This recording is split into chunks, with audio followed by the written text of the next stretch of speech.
오늘은 이름이 거룩히 여김을 받으시오며 이 부분을 배울 거예요. 자, 여러분.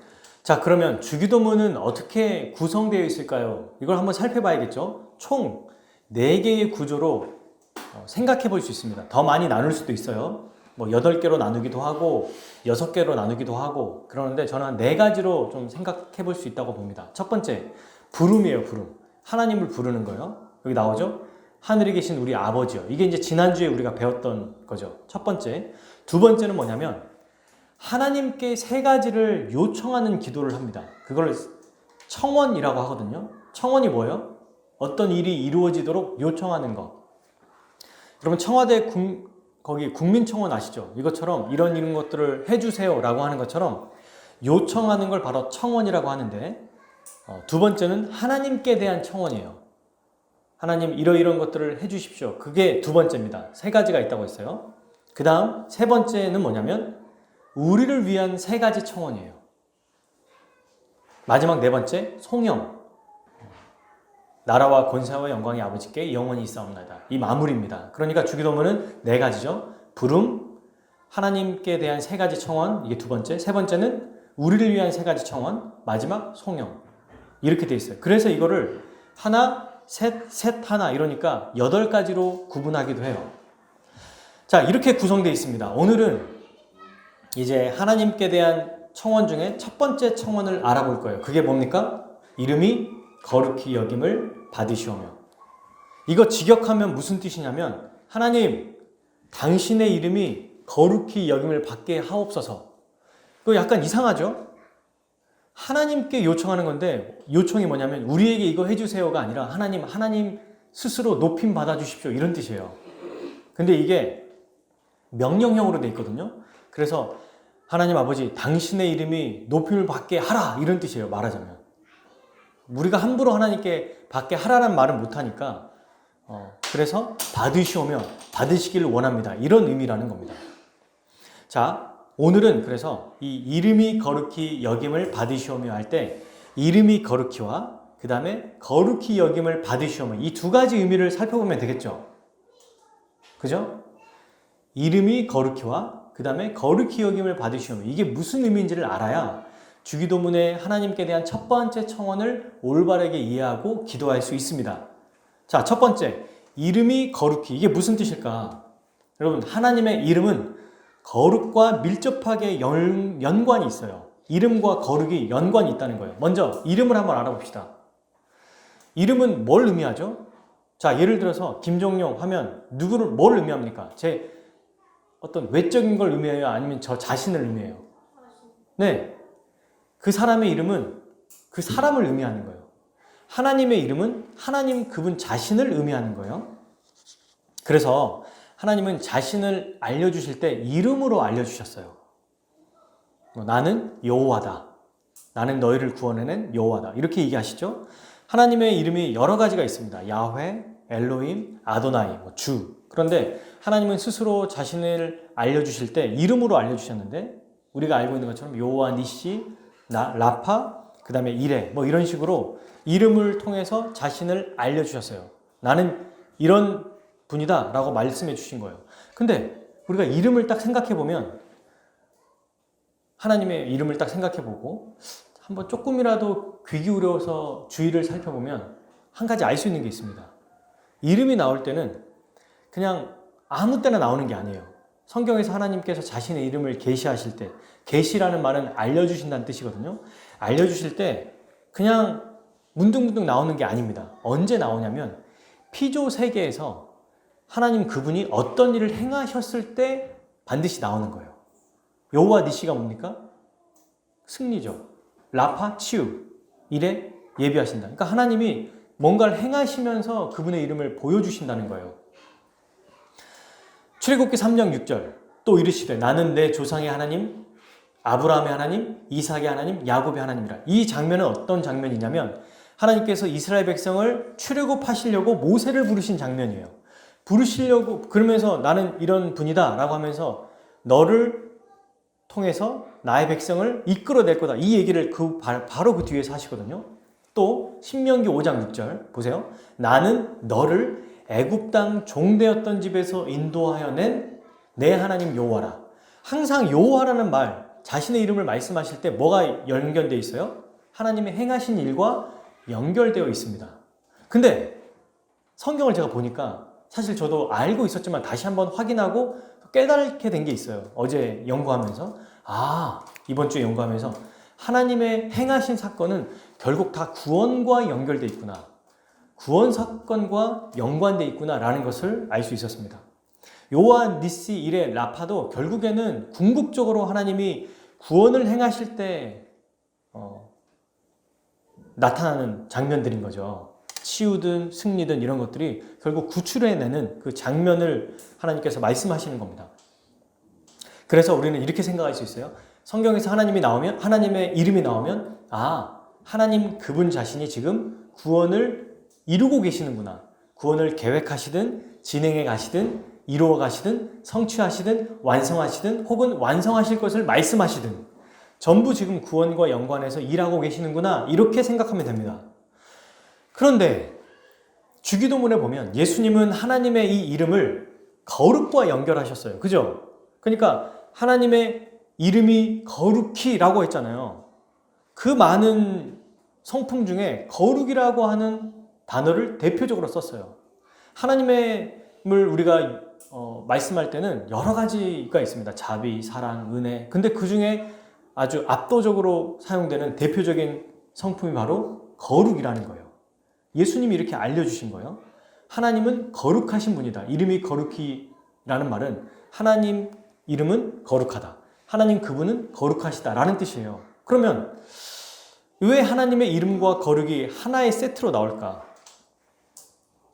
왜 거룩이 하나님의 성품을 대표할까요? 먼저 거룩이 무슨 의미인지 알아야 돼요. 거룩은 구별하다, 분리되다라는 뜻입니다. 뭐라고요? 구별되다. 나와 너는 구별된 거야. 마치 우리 사람들 중에 옛날 계급사회 보면은 양반과 천민은 구별되어 있다, 이렇게 말하는 것처럼. 그리고 분리됐다라고 하는 거는 그들과 우리도, 양반과 천민은 같이 밥상에서 밥 먹어요? 못 먹죠. 분리됩니다. 이것처럼 거룩은 분리와 구분의 의미를 가지고 있어요. 하나님이 거룩하시다는 말은 하나님이 구별되시고 분리되신다는 의미예요. 그러면 어떻게 하나님이 구별되고 분리될까요? 하나님의 구별은 우리와 다른 초월적인 존재로서 구별되십니다. 그리고 하나님이 어떻게 우리와 분리되시는가? 우리와 도덕적으로 완전하신 분으로서 분리됩니다. 우리와 다르게 도덕적으로 완전하신 분으로서 분리돼요. 그런데 여러분, 우리와 가장 아주 극명하게 분리되고 구별되는 그 모습을 우리는 하나님의 어떤 모습을 통해서 하나님이 우리와 다르시다는 분임을 알 수 있죠? 뭘 보고? 구원이에요. 구원 사역을 통해서 하나님이 우리와 정말 질적으로 다르고 존재 자체가 다르고 우리와 분리되고 구별되는 거룩하신 분이구나 라는 것을 알 수 있습니다. 왜요? 구원은 창조주 하나님만이 하실 수 있는 일이기 때문이에요. 그래서 이름에서도 구원 사역이 나왔죠? 그죠? 하나님은 자신의 이름을 알려주실 때, 구원하실 때 그 이름을 알려주신다고 했잖아요. 그러니까 그 구원하시는 그분이 어떤 분이다? 거룩하신 분이다라는 것을 알려주는 겁니다. 그래서 예수님은 하나님은 거룩하신 분이라는 것을 알려주는 거예요. 여러분, 구원은 정말 우리가 하나도 이룰 수 없다는 것을 알 수 있죠. 아무것도 우리가 할 수 있는 게 없어요. 0.0001%도 할 수 없어요. 왜 그러냐면 에베소서 2장 1절에 보면 그는 허물과 죄로 죽었던 너희를 살리셨도다라고 나와요. 우리는 어떤 존재였냐면 이미 죄 가운데 죽었던 존재입니다. 아니, 시체가 손가락 하나를 움직일 수 있어요? 시체가 눈꺼풀 하나만 이렇게 깜빡깜빡 할 수 있는가? 없어요. 그런데 하나님이 우리를 살리셨기 때문에, 그래서 우리가 주님을 위해 살아갈 수 있는 거 아닙니까? 그렇게 여러분, 이 구원하시는 하나님이 피조물 우리와 전적으로 구별되고 분리되신 분이라는 것을 알 수 있어요. 언제? 우리를 구원하실 때. 그러니 우리는 이렇게 정리할 수 있겠죠. 하나님의 구원 사역을 통해서 하나님의 이름이 드러나고 그리고 그 이름을 통해서 하나님이 거룩하신 분이라는 것을 우리는 알 수 있습니다. 아, 하나님은 이름을 통해서 거룩한 분으로 드러나는구나 라는 것을 우리는 알 수 있다는 거예요. 이 구원하시는 하나님과 구원하실 때 자신의 이름을 얘기하시는 그 이름과 그리고 하나님의 거룩이 함께 드러난 말씀이 있습니다. 그게 바로 레위기 11장 45절이에요. 한번 찾아봅시다. 레위기.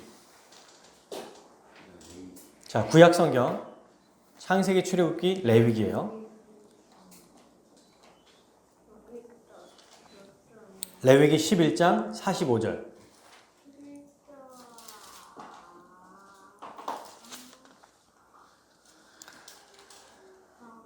자, 읽어보겠습니다. 시작. 나는 너희의 하나님이 되려고 너희를 애굽 땅에서 인도하여 낸 여호와라. 내가 거룩하니 너희도 거룩할지어다. 아멘. 나오죠? 너희의 하나님이라고 말하면서 애굽 땅에서 인도낸, 지금 구원하셨다는 얘기를 하면서 자기가 누구라고 말해요? 자신이 그분이 여호와다라고 얘기하죠. 그러면서 그분이 어떤 분이다? 거룩한 분이다 라고 말씀해 주셨어요. 그래서 이 주기도문의 첫 번째 우리가 배우는 것, 이름이 거룩히, 이거는 뭐냐면 구원하시는 그 하나님, 그분은 거룩하신 분이다. 우리와 구별되고 분리되신 분입니다 라는 뜻이에요. 이게. 자, 그러면 이제 두 번째를 살펴볼 거예요. 거룩히 여김을 받으시오면 무슨 뜻인가? 쉽게 생각하면 이런 거죠. 아까 앞에서 이름과 거룩을 생각했을 때 하나님, 당신은 거룩하신 분입니다. 그러니까 거룩히 여김을 받으시길 원합니다. 이 말은 뭐예요? 계속해서 하나님이 거룩하신 분으로서 영광 받으시길 원합니다. 이 기도예요. 쉽게 얘기하면 이런 겁니다. 거룩하신 하나님, 영광 받으시옵소서. 이런 뜻이에요. 그냥 아주 쉽게 얘기하면. 근데 이게 아까 말한 것처럼 이거는 신적 수동태라고 하는 어려운 말로 신적 수동태라는 거예요. 단순 과거 수동태 명령형. 어렵죠? 무슨 뜻이냐면 그냥 하나님 스스로 그렇게 하십시오라고 하는 요청이라는 거예요. 왜 그럴까요? 왜 하나님 스스로 그렇게 해달라고 기도하는 걸까요? 웃기지 않나요? 약간 이런 이상하잖아요.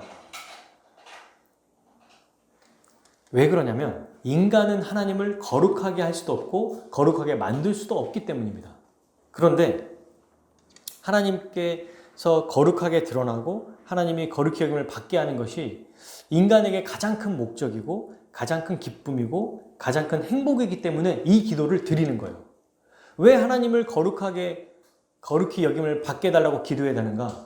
그 이유는 그분이 거룩하기 때문일 뿐만 아니라 이 기도를 통해서 하나님이 영광 받으시고 우리가 이 기도를 하기 위해 이렇게 살아가기 위해 창조되었기 때문에 그래요. 우리의 존재 목적이기 때문에 그래요. 이게 바로 우리가 기도해야 되는 목적이죠. 거룩히 여김을 받으시옵소서. 이 기도를 왜 해야 되는가? 바로 하나님이 이것을 기뻐할 뿐만 아니라 우리의 역할이기 때문이다 라는 것입니다. 우리 웨스트민스터 소요리문답 혹시 아시나요? 제1번. 웨스트민스터 소요리문답 제1. 사람의 제일 되는 목적이 무엇입니까? 라고 했을 때 사람의 제일 되는 목적은 하나님을 영화롭게 하고 그분을 영원토록 즐거워하는 것입니다 라는 뜻이에요. 그리고 이 이사야 43장 21절에 보면 이렇게 돼 있죠.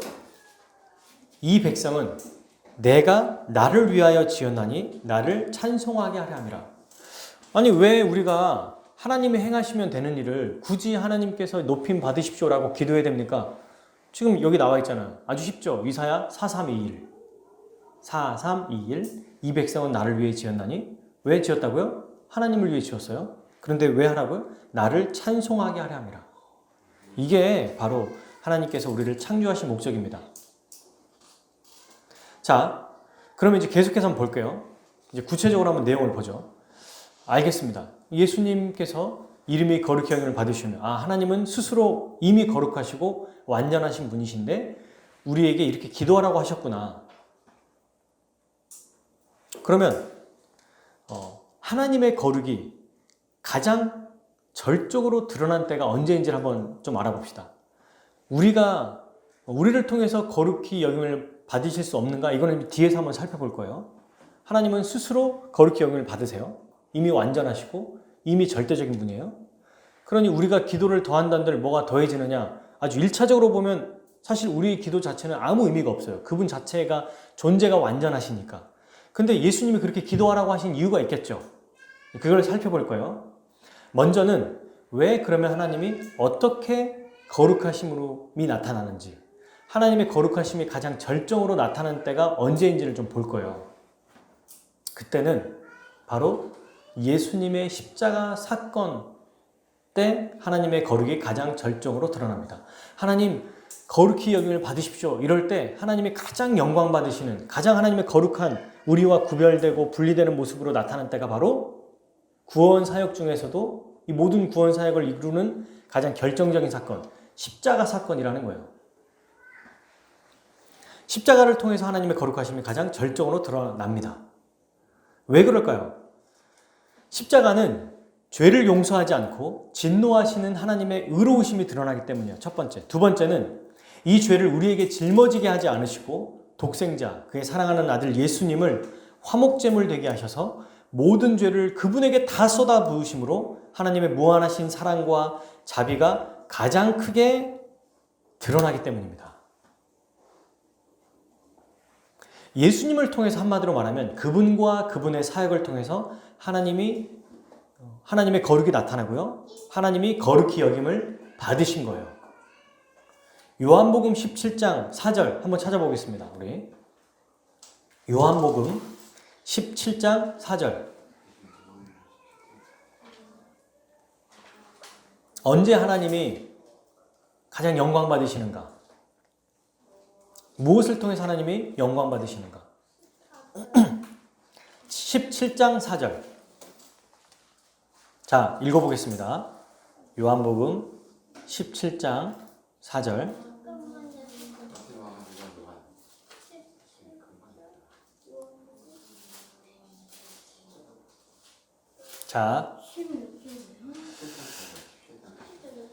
자, 읽겠습니다. 시작. 아버지께서 내게 하라고 주신 일을 내가 이루어 아버지를 이 세상에서 영화롭게 하였사오니. 지금 예수님이 하신 말이에요. 기도하는 건데 뭐라고 했어요?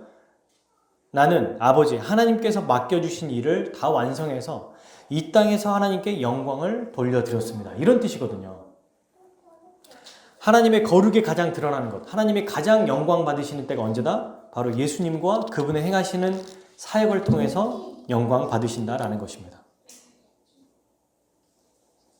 그러므로 하나님은 스스로 거룩하신 분일 뿐만 아니라 자신이 행하시는 사역, 특별히 예수 그리스도를 통해서 행하시는 구원 사역을 통해서 영광 받으시는 분이라는 거예요. 이제 이해되죠? 이름이 거룩히 여김을 받으시오며, 이것은 1차적으로 우리가 할 수 있는 일이 아니다. 하나님께서 스스로 거룩하신 분이고 그 거룩은 구원 사역을 통해서 드러나는데 특별히 예수 그리스도의 십자가 사역을 통해서 영광 받으신다. 이미 영광 받으셨다. 그래서 예수님은 이 기도를 하라는 거예요. 계속 하나님이 이런 분으로 영광 받으시기를 기도하라는 것입니다. 근데 이제 이런 의문이 드는 거예요. 아니, 우리가 아무리 해도 사실은 상관이 없는데 영광 받으시라고 우리가 굳이 기도할 필요가 있습니까? 이렇게 우리가 생각할 필요가 있지 않습니까? 있겠어요? 그죠? 근데 하나님은 왜 우리가 이렇게 해야 되냐면 하나님이 그렇게 하기를 원하시는 거예요. 예수님도 그렇게 말씀하셨죠? 하나님은 자신의 백성인 우리를 통해서 그분의 이름이 거룩히 여김을 받기를 원하십니다. 실제로는 그게 효과가 있든 없든 상관이 없어요. 이걸 한번 예를 들어볼게요. 어린 자녀가 우리 부모를 위해서 열심히 뭔가를 만듭니다. 노력을 하고 정성을 다해서 막 만들어줬어요. 근데 실제로 아주 어리기 때문에 뭐 2살, 3살짜리 애들이 만드는 거, 또 그게 아니어도 더 나이가 있어도 사실 그게 어떨 때는 대부분 별로 볼품 없죠. 뭐 진흙이나 찰흙이나 그림으로 막 멋지게 만든다 해도 뭐 예술작품 같이 되겠습니까? 근데 그거를 이제 부모를 위해서 막 사랑하는 마음으로 열심히 만들었으면 그걸 딱 어떻게 해요? 받았을 때 부모가 뭐 이런 걸 만들어 하면서 바로 쓰레기통에 버리나요? 아니죠. 그걸 받을 때 매우 기뻐하고 행복해요. 그리고 어떻게 해요? 집에다가 걸어놓거나 붙여놔요. 간직한다는 거예요. 왜 그래요? 이게 위대한 작품이 될 거라고 생각하니까? 아니에요. 자녀를 사랑하기 때문입니다. 이 자녀를 너무너무 사랑하기 때문에 아, 내 딸이, 내 아들이 이렇게 했구나 라는 것을 보고 뿌듯해하기 때문에 그 결과물 자체는 볼품이 없어도 그거를 간직하고 붙여놓고 가지고 있는다는 거예요. 만약에 너무 중요한 거라서 자녀가 직접 만들어 왔으면 어떻게 할까요? 야, 이거 이렇게 하면 어떡해? 라고 하지 않고 어떻게 하죠? 먼저 받고 좋아한 다음에 그것을 가지고 어떻게 합니까? 자녀 몰래 더 멋지게 만들어서 보여줘요. 어린 아이에게. 와, 이렇게 만들었네 하면서 그걸 가지고 그대로 사용하죠. 하나님께서는 우리가 행하시는 것을 우리가 사실은 죄투성이기 때문에 우리가 행하는 그런 죄밖에 없습니다. 예수 그리스도 통해서 이미 의롭다함을 받았지만 여전히 이 땅에서는 하나님의 거룩에 미치지를 못해요. 아무것도. 그러나 그렇게 행한 것을 우리 하나님이 받으시고 가장 좋은 것으로 만드셔서 취하시면서 우리에게 또 복을 주신다는 것입니다. 우리는 하나님의 이름이 거룩히 여김을 받게 하는 것, 이 일을 행하실 수 있어요. 왜냐하면 하나님이 그렇게 받으시기를 기뻐하시기 때문이에요. 성경을 보면 하나님이 기뻐하신다 이런 표현이 많이 나와 있거든요. 우리가 뭔가 더 나은 사람이기 때문이 아니라 하나님이 우리를 사랑하시기에 우리가 하는 작은 행동도 생각도 마음도 다 받으신다는 겁니다. 그러면 자, 이제 오늘의 핵심이에요. 우리가 어떻게 할 때 하나님이 영광 받으실까? 이게 오늘 핵심입니다. 바로 하나님이 행하신 일을 아는 것, 그리고 그 행하신 일을 인정하는 것, 그리고 세 번째, 그 행하신 일을 높이는 것을 통해서 하나님은 영광 받으세요. 자, 따라해 볼까요? 하나님이 행하신 일을 아는 것, 인정하는 것, 높이는 것. 네. 이 세 가지를 통해서 하나님은 영광을 받으십니다.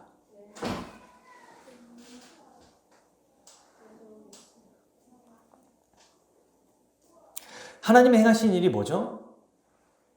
하나님의 행하신 일을 한마디로 말하면 뭐예요? 예수 십자가 복음입니다. 그러니 하나님께 영광이 된다는 것은 하나님께서 예수 그리스도를 통해서 행하신 일, 예수 그리스도의 십자가 복음을 바르게 알고 그 일을 인정하고 받아들이고 우리가 또 그 일을 높이고 찬양하고 감사할 때 하나님께서 아주 높임 받으신다는 거예요. 그분이 행하시는 일, 그것을 알고 인정하고 높이는 것. 이게 바로 하나님이 거룩히 여김을 받으시는 것입니다. 예를 한번 들어볼게요. 우리가 직장 생활에서를 예를 들어보면 직장에서 어떤 사람이 영업직에 있는 사람이에요. 근데 이 사람이 영업직일 때 이 사람을 높이려면 어떻게 해야 됩니까? 먼저 이 사람의 일이 뭔지를 알아야겠죠. 옆에 있는 사람이 칭찬할 때 영업직인데 야, 너 문서 진짜 잘 만들었더라. 야. 네가 썼던 문서 너무 좋던데? 이렇게 말하면 칭찬을 받아도 기분이 안 좋아요. 왜냐면 제대로 나에 대해서 알지 못하고 칭찬하는 거니까. 무시하는 거야? 놀리는 거야? 이럴 수 있거든요. 그러니까 이제는 이 사람이 영업직에 대한 업무를 하고 있는구나 라는 걸 알아야 되죠. 두 번째, 그 영업직을 했을 때 그 열심히 했던 노력을 인정해 주는 거예요. 야, 너 이번 몇 시부터 몇 시까지 와서 진짜 열심히 했더라. 어디 업체 가고 바이어들 만나고 정말 열심히 했더라 라고 인정해야겠죠.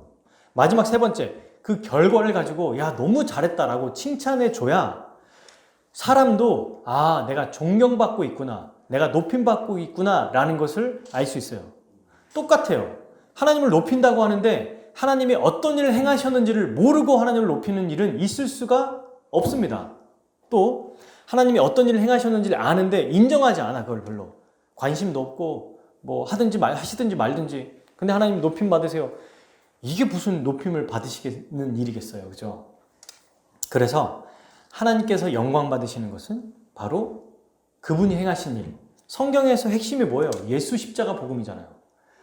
그리스도를 통해서 행하신 일, 예수 그리스도가 행하신 일을 아주 분명하게 알고 분명하게 아는 것을 받아들이고 인정하고 높여드릴 때 하나님이 기뻐 받으십니다.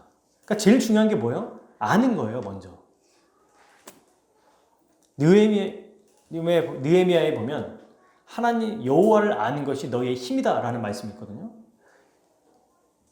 우리가 하나님을 알 때 우리의 힘이 될 뿐만 아니라 또 하나님께서 영광 받으시는 아주 놀라운 일들이라는 것을 우리는 기억해야 됩니다. 자, 이것을 이제 구체적으로 한번 적용해 봅시다. 우리가 하나님을 알고 하나님의 그분이 행하신 예수 십자가의 복음을 알고 바르게 알고 인정하고 높이는 그 방법을 구체적으로 세 가지로 우리가 적용해 볼 수 있어요. 자, 문제를 드려볼게요, 여러분. 이 세 가지만 알면은 오늘 말씀은 마치게 됩니다. 길지 않죠? 첫 번째, 뭘까요? 하나님을 가장 잘 알 수 있는 방법, 그리고 하나님을 가장 잘 하나님에 대해서 알면서 인정할 수 있고 하나님을 높일 수 있는 그때 혹은 그곳이 언제일까요? 무엇일까요, 그게? 우리가 행할 수 정답입니다. 박수 한번 보내드릴까요, 우리? 와. 갑자기 너무 뿌듯합니다. 주일 예배, 첫 번째가 가장 중요하고 모든 것의 원동력이 되는 주일 예배를 잘 드리는 거예요. 왜냐면, 왜 그럴까요? 주일 예배 때 뭘 하죠? 다른 평일날에는 우리가 뭐 기도도 하고 말씀도 본다고 하지만 시간을 정하죠? 헌금을 준비하죠? 마음을 준비하죠? 시간을 내죠? 올 때도 어떻게 해요? 막 내가 하고 싶은 대로 안 하죠? 준비하고 모이고 최선을 다해서 모인 다음에 하나님께만 집중하죠. 그 다음에 예배에 뭐가 있어요? 설교가 있어요. 그리고 예배 이후에 또 뭐가 있어요? 설교 나눔이 있어요. 그리고 성경 공부가 있죠. 주일 예배에 나오는 특별히 이 말씀을 통해서 선포되는 복음의 말씀을 통해서 예수 십자가 복음을 알게 되고 하나님에 대해서 알아가는 거예요. 그러니까 예배에 참여하는 것 자체가 하나님을 알아감으로 먼저는 하나님께 영광이 돼요. 두 번째, 그렇구나 라고 우리가 인정하고 설득되고 알게 되잖아요. 그래서 또 하나님께 영광이 돼요. 그리고 어떻게 됩니까? 나 같은 자를 받아주셨구나, 불쌍히 여겨주시는구나, 이렇게 은혜를 주시는구나 라고 높여드리잖아요. 그러니까 예배가 하나님께서 가장 영광 받으시는 최고의 모습입니다. 최고의 모습이랄까요? 최고의 거예요, 예배가. 근데 예배로 끝나지 않아요. 예배가 너무 중요한데. 먼저 예배가 왜 이렇게 중요한지를 좀 얘기해 보면은 뭐 설교 나눔도 있고 성경 공부도 있는데 왜 주일날 선포되는 설교가 이렇게 중요한 건가? 이걸 한번 예를 들어볼게요. 실제로 제가 있었던 일인데 부교육자로 이제 몇 년 동안 제가 2년, 1년, 4년 이렇게 부교육자 생활을 했었거든요. 근데 부교육자라고 하면은 이제 한 부서에서 아이들을 맡거나 뭐 성도들을 맡습니다. 그래서 우리 선생님과 아이들에게 복음을 계속 가르쳤죠. 몇 년 동안. 근데 그렇게 열심히 이제 가르쳐서 선생님들이 잘 따라오나 싶었어요. 우리 아이들은 마찬가지고. 아이들은 어른 예배를 드리지 않으니까 어린이 예배만 드리잖아요. 선생님들은 어른 예배, 그러니까 이 주일 오전 예배와 아이들 예배를 따로 또 드리지 않습니까? 이제 저는 아이들 예배를 통해서 충분히 복음을 전했다고 생각하고 제가 가르치는 거에 잘 동의하고 따라온다고 생각하고 있었어요. 많은 부분에. 그런데 담임 목사님이 주일 오전 설교 때 제가 가르쳤던 방향과 다른 내용의 설교를 딱 한 번 하시는 거예요.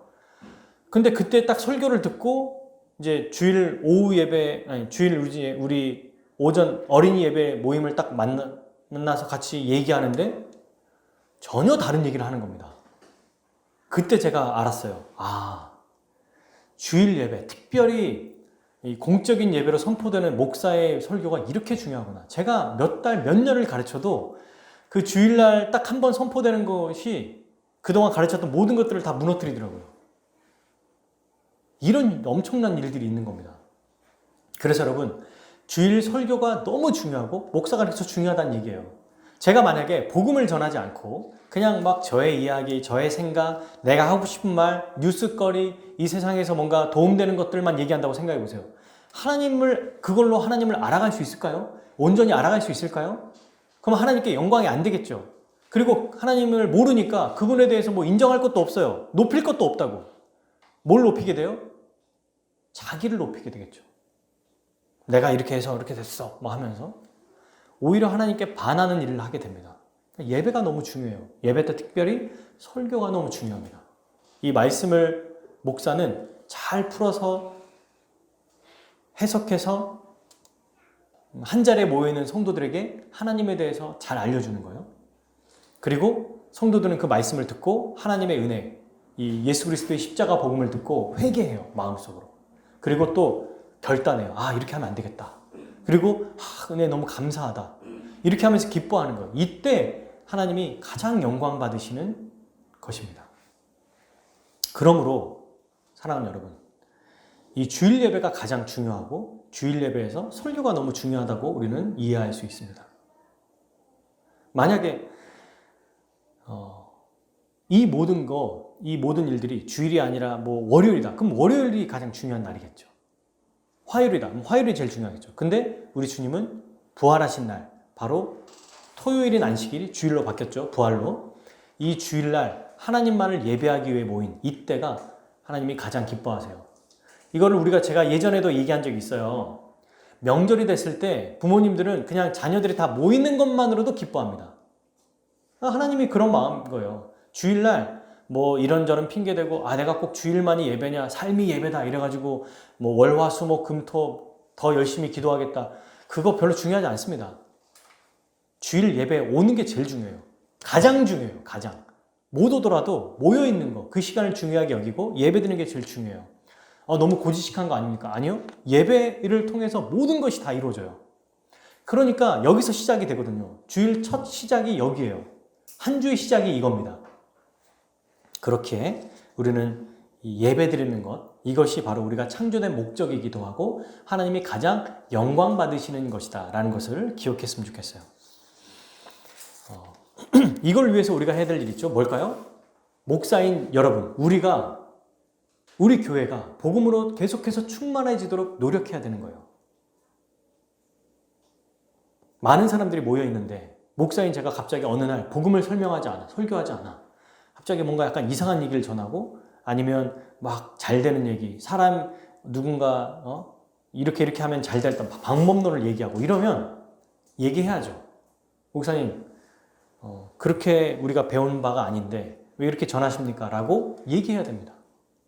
또 성도들끼리 이제 설교 나눔을 해요. 이 예배가 끝나면 설교 나눔을 할 때도 주일에, 그러니까 방금 들었던 그 말씀을 기초로 설교 나눔을 하는 것이지 이건 따르고 나는 내 하고 싶은 말 할 거예요. 이러면 어떻게 될까요? 우리가 성도님 혹은 이제 새로운 분에게 이제 처음 왔을 때는 말 못할 수 있겠지만 몇 번 오게 되면 우리가 설교 나눔이라는 것은 그냥 내가 하고 싶은 말을 하는 게 아니라 내가 듣고 싶은 거, 내가 그냥 마음에 와닿는 것만 말하는 게 아니고 내가 깨닫는 것만 말하는 게 아니라 처음부터 1부터 100까지 다 하나님 말씀으로 듣겠습니다라는 마음으로 듣는 것입니다. 그래서 이것을 정리하는 거예요.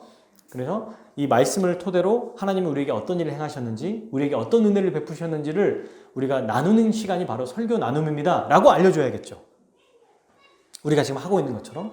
그래서 여러분, 이 설교 나눔을 통해서 또 한 번 스스로 고백이 나오는 거잖아요. 이래서 감사하고 이래서 기쁘고 이걸 알게 됐고 이거를 함께 나눔을 통해서 하나님이 영광 받으시는 거예요. 그리고 이제 하나의 어떤 신학적 주제나 교리를 배우면서 더 깊이 있게 하나님을 알아가게 되는 것입니다. 그게 성경 공부죠. 그러므로 우리 교회가 복음으로 충만해지기 위해서 주일 예배를 잘 드린다. 주일 예배 안에 예배. 이 설교는 저의 역할이 거의 99%죠. 그리고 제가 그를 잘 준비되지 못했을 때, 잘 준비하지 않았을 때, 이상한 얘기할 때 여러분들이 바로 얘기해 줘야 돼요. 왜 그러십니까? 만약에 주일 설교 시간에도 만약 이상한 얘기하면 손 들고 말해야 돼요. 그렇게 하지 말라고. 근데 제가 잘하고 있는데 갑자기 설교 시간에 손 들고 이러면 예배 방해죄예요. 그거는 아주 큰 죄인데 제가 잘못하면 제가 지금 죄를 짓는 거죠. 이것을 여러분들 잘 기억해 주셔야겠죠. 그리고 설교 나눌 때도 말씀에 의거해서 내가 그냥 내가 잠깐 알았던 것만 말고 잘 몰랐던 것뿐만 아니라 혹은 별로 나은 이 말씀 중에 이거는 잘 모르겠는데 하는 것까지도 다 내 것으로 받아들이고 소화해서 함께 하나님의 은혜를 선포하고 전하는 것. 그게 하나님께 영광이 되는 거예요. 너무 좋지 않습니까? 지금 우리가 하고 있는 게 하나님께 영광이 된다는 거예요. 이걸 알고 하는 게 얼마나 복됩니까?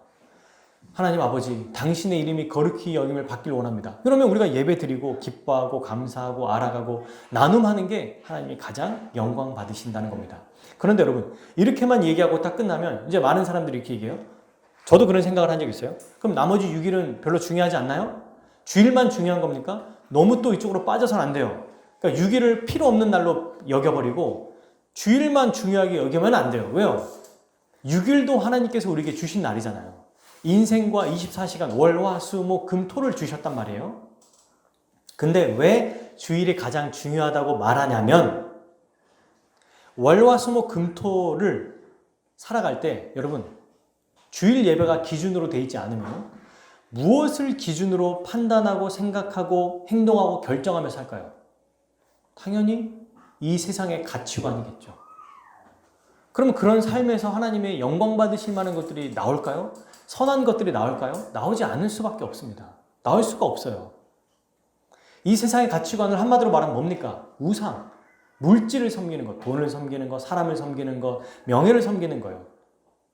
이거는 오늘날로 우리 현대 21세기 문화로 딱 돌려서 얘기하면은 바로 자기 자신을 섬기는 걸로 나와요. 왜 돈을 많이 벌죠? 나를 위해서. 왜 내가 저 사람과 결혼하죠? 나를 위해서. 왜 내가 이 일을 해야 되죠? 내가 좋아야 되니까. 결국 다 내 중심으로 가는 거예요. 이게 어디서부터 나와요? 이 죄가. 내 마음대로 하겠다. 내 뜻대로 살겠다. 이게 어디서부터 시작된 죄죠? 아담과 하와가 시작됐던 죄예요. 하나님의 주대심을 거부하고 자기 마음대로 사는 것. 하나님께서 선악과를 먹지 말라고 했는데 필요 없어요. 그럼 내 마음대로 할 거예요. 라고 하는 게 죄의 기원이고 죄의 본질입니다.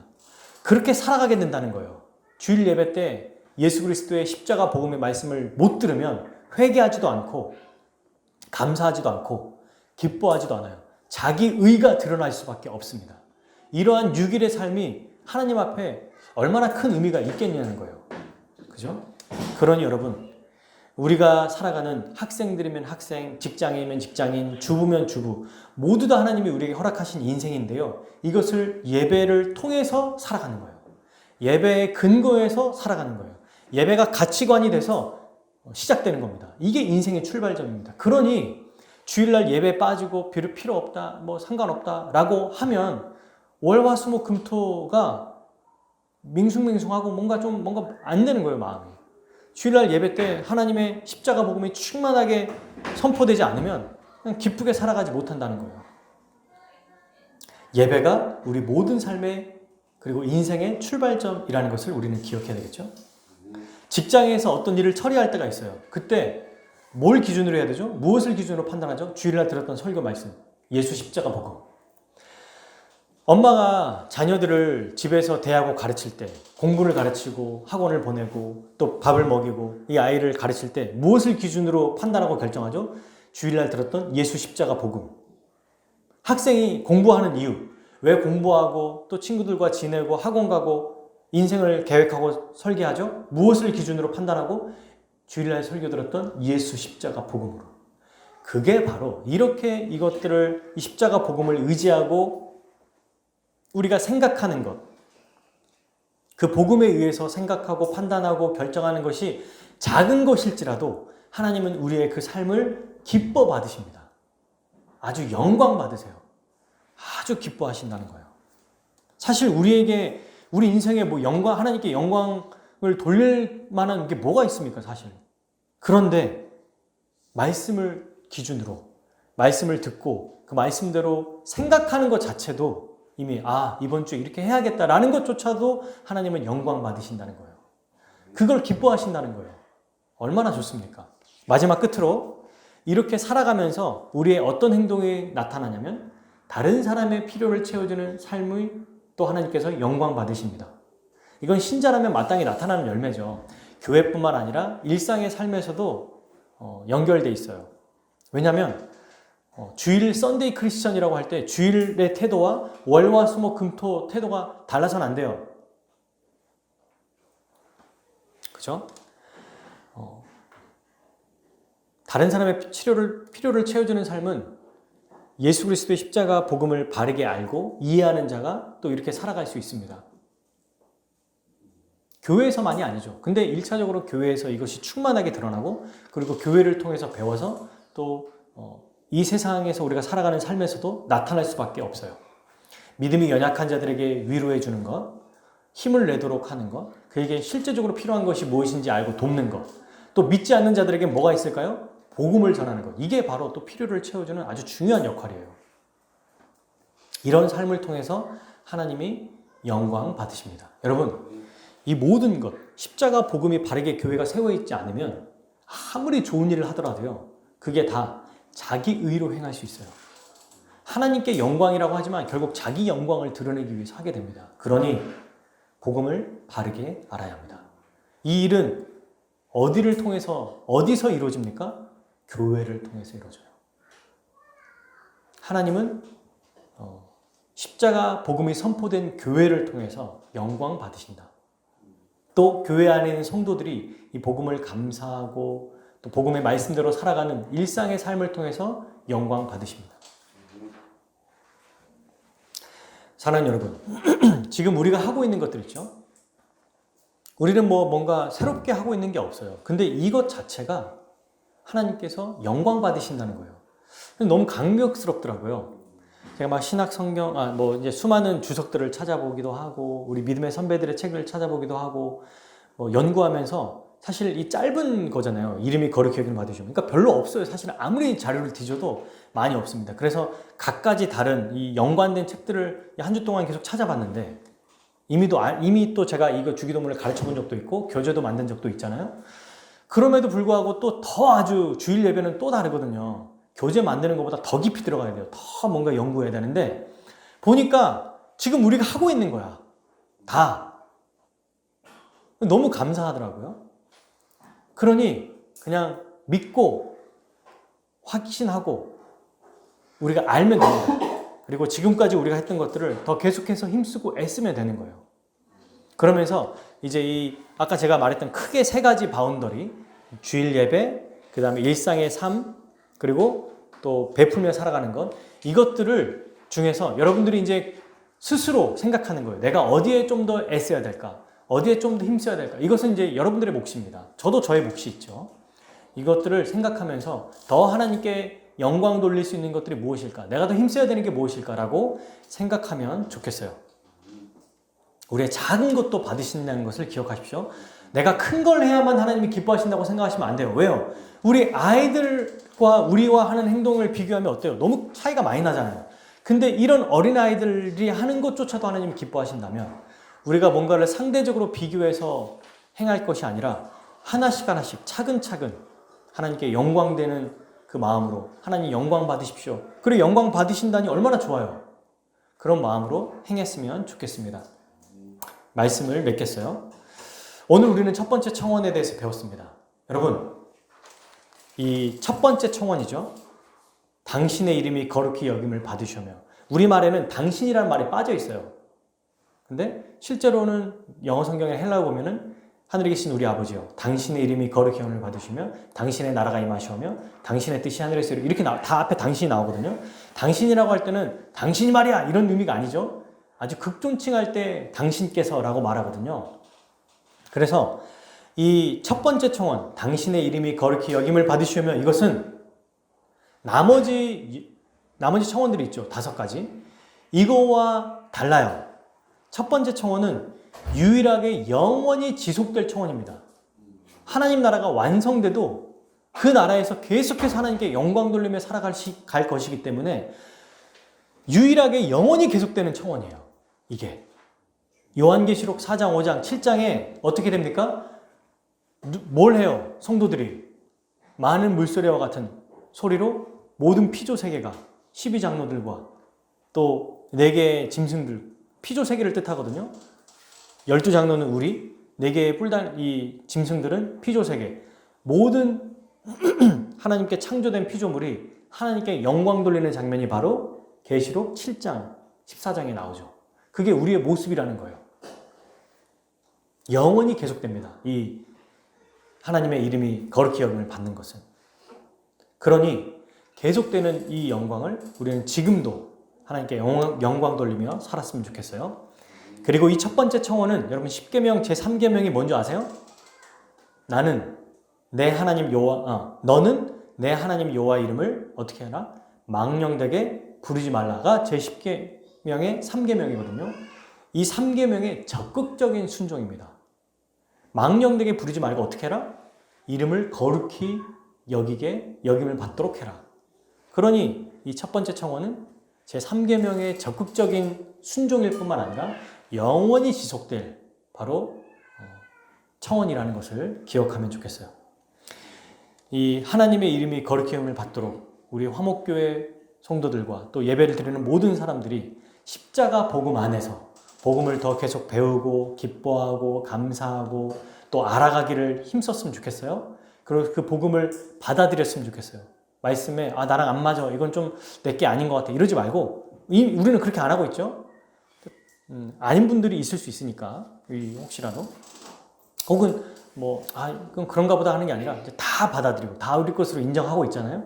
그렇게 하고 그리고 이 복음의 말씀을 가지고 하나님을 높이는 것, 그걸 가지고 우리의 삶을 살고 또 실제로 그런 행동들을 하며 살아가는 것, 그런 모습이 되기를 주님의 이름으로 축복합니다. 우리 함께 기도하겠습니다.